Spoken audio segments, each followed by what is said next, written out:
Dans le Vaucluse, c'est le doyen des candidats qui était élu au bénéfice de l'âge, Maurice Chabert, à 71 ans. Focus avec Sophie Lançon.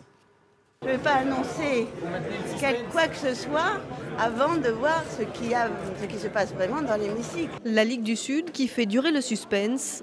Avec 2 cantons remportés par ce mouvement et 3 par le Front National, l'extrême droite peut jouer les faiseurs de roi dans le Vaucluse. Car la gauche et la droite, elles, sont à égalité parfaite. Mais finalement, le blocage dure jusqu'au bout. Le président du département est donc élu en fonction de son âge. Maurice Chabert. Maurice Chabert. C'est donc lui, le doyen, qui est élu. Maurice Chabert, 71 ans, maire d'hiver droite du village de Gordes depuis 30 ans.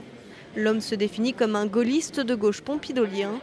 Et pour lui, la gestion de ce département sans majorité claire ne s'annonce pas si difficile. C'est un peu plus compliqué compte tenu que cette fois-ci, il y a 10 extrémistes. Mais en fait, je ne vois pas pourquoi.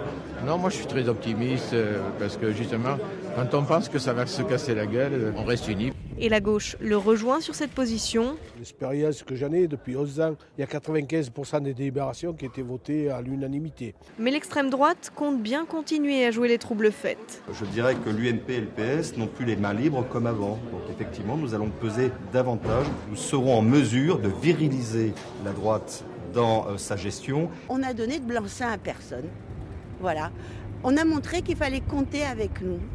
Compter avec l'extrême droite dans ce département du Vaucluse qui était détenu depuis 14 ans par la gauche.